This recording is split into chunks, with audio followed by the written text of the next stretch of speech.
Service to others is a trap, and here's why. We were programmed to believe that if you don't help others, you're selfish or you're cold.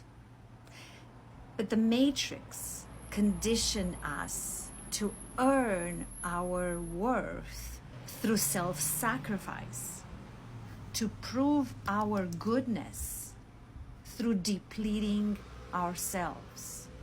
Your ego will even gaslight you into believing that sovereignty is arrogance, that choosing yourself is somehow wrong. But the truth is simple. You cannot pour from an empty cup and call it divine.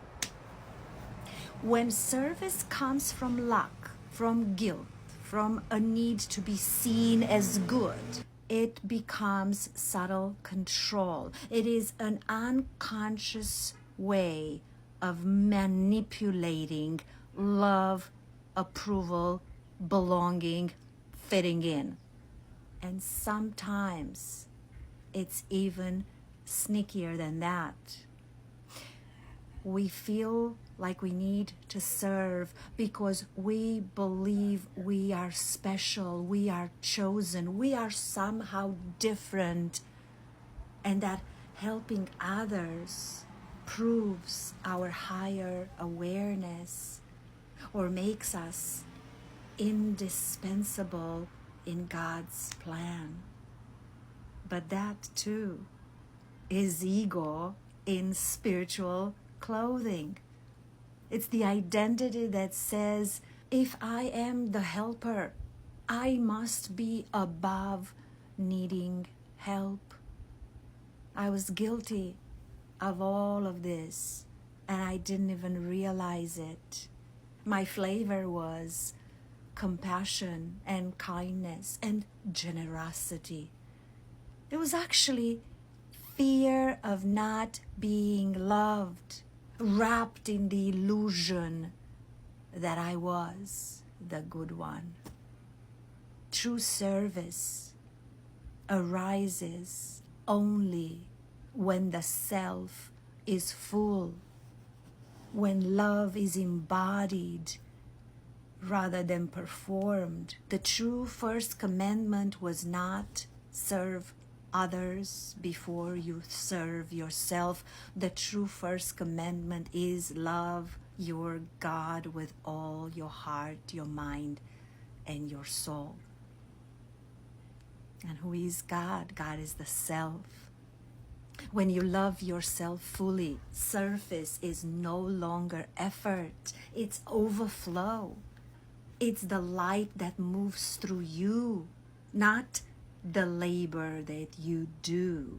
This truth alone shatters the martyr programming, the archetype we believe we are. Those of us who build our identity around being needed, healers, helpers, empaths, we often feel attacked by this idea because what it does, it dismantles the story that helping others makes us worthy.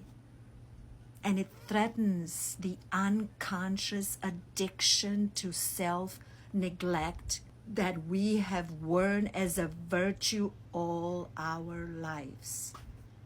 At least I did. But this discomfort is sacred.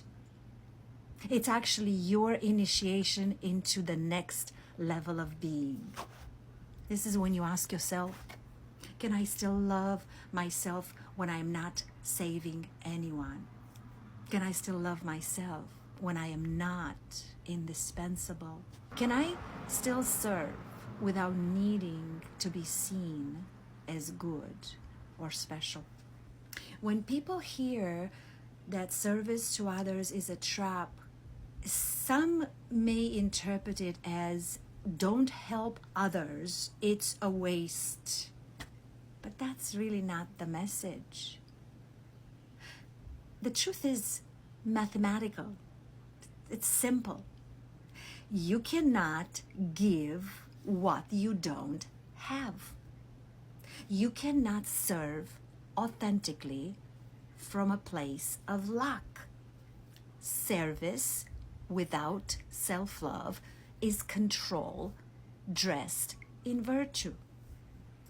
The first commandment is to love yourself, and from that love, service to others becomes a natural side effect of wholeness.